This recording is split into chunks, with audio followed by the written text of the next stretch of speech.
ಗೊತ್ತಿರಬೇಕು, ಕಳೆದ 23ನೇ ತಾರೀಕೆ ಒಂದು ಈ ಬಸ್ ಸ್ಟ್ಯಾಂಡಲ್ಲಿ ಜಿಲೆಟಿನ್ಸ್ ಮತ್ತು ಡೆಟೋನೇಟರ್ ಸಿಕ್ಕಿದೆ ಅಂತ ಒಂದೊಂದು ಕೇಸ್ ರಿಜಿಸ್ಟರ್ ಆಗಿತ್ತು.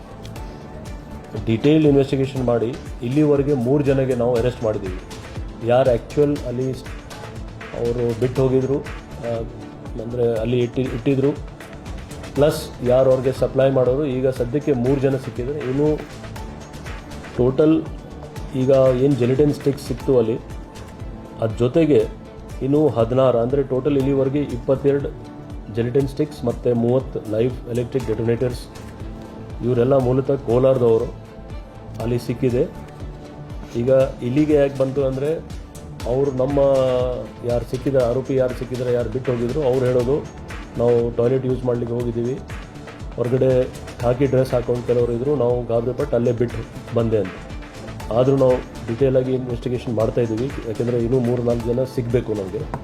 ಎಕ್ಸ್ಪ್ಲೋಸಿವ್ ಐಟಮ್ಸ್ ಈ ಥರ ಕ್ಯಾರಿ ಮಾಡೋಂಗಿಲ್ಲ, ಈ ಥರ ಸ್ಟೋರೇಜ್ ಮಾಡೋಂಗಿಲ್ಲ.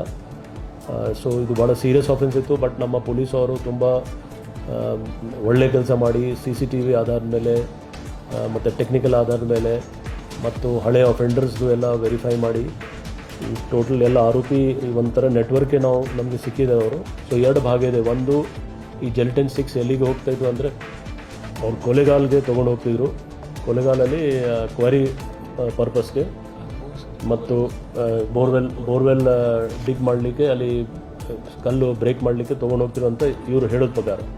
ಬೇರೆ ಇದಕ್ಕೆ ಯೂಸ್ ಆದರೆ ಕೂಡ ಇಟ್ಸ್ ವೆರಿ ಸೀರಿಯಸ್ ಅಫೆನ್ಸ್.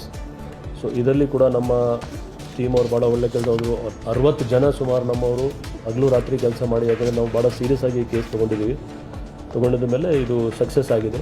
ಇನ್ನೂ 3 ಜನ ಯಾರಿದ್ದಾರೆ ಅವ್ರಿಗೆ ಕೂಡ ನಾವು ಶೀಘ್ರವಾಗಿ ಅರೆಸ್ಟ್ ಮಾಡ್ತೀವಿ.